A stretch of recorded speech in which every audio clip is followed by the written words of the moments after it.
Hello and welcome to Walk the Talk. I am Shekhar Gupta in ICICI Bank's headquarters in Bombay. And my guest this week, well, you've heard expressions like the eye of a storm or a near-death experience. My guest this week is somebody who's been through all that exactly at this time last year. Mr. K V Kamath, welcome to Walk the Talk. It was a bit like that. It was a bit like that, but we were always sure of ourselves. I think the global situation was a bit unnerving, and I think it is but natural that people thought that the world was coming to an end, and the world doesn't come to an end that easily. But describe that eye of the storm feeling. Take us back, Lehman Brothers collapses, Merrill Lynch collapses. I think several things happened. Frankly, I think three things happened in sequence. CT is about to go to zero. But three things happened in sequence. You had first the commodity price correction. And before that, you had the mark-to-market challenge. And these two were weighing very heavily in the minds of everybody in business, whether it was corporate India or whether it was the markets, the financial services business. And I think you have to look at it in that context. And it caused what I would call a psychological challenge more than a practical problem. You had a complete loss in confidence in corporate India. And it is not unusual that you will see that loss of confidence would also trickle down to the mass. I think that's what we were seeing at that point of time.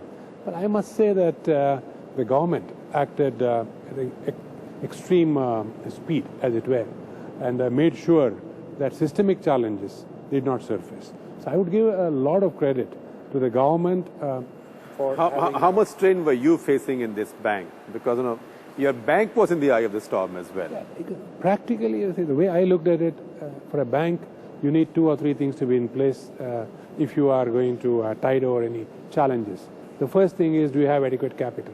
And whichever way we looked at it, we had idle capital. We had raised capital. We had doubled our capital just a year back then. And we had all that lying with us, unutilized, not deployed. So there was no challenge in terms of capital. Liquidity. Again, we were a liquid bank. So there was no challenge in terms of liquidity per se. So I wasn't really worried about the bank per se. I was more worried about what could be the impact of manipulation. Because at that point of time, I had mentioned that what I feared was manipulation. Manipulation in terms of the marketplace and so on. And that is what we had to actually... Did you find any evidence of that? We did find evidence of that, which we gave to the authorities at that point of time. But nothing came out of it? Nothing came out of it. Did you, through your own investigations, figure out what or who this I think it is basically what we can say is players in the marketplace who would try to take advantage of any, I would say, sudden movement. They were really trying to look at how to take advantage of it. I know you are a reflective person.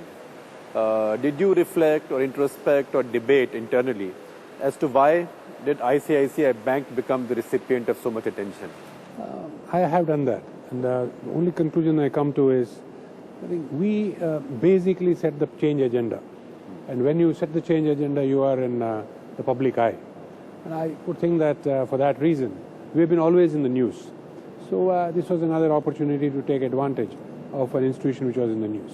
But there was nothing in your practices or your method that made you particularly vulnerable, or in your aggression? Not at all, not at all. Because again, in a banking context, what you are looking at always is capital. Do you have capital? Do you have liquidity? And are you doing business the right way? I think if we look at prior to 2008 October, the whole world looked different. Consumer India was booming, corporate India was booming. It's like in the space of 15 days, that rug was pulled out. Tuba.com,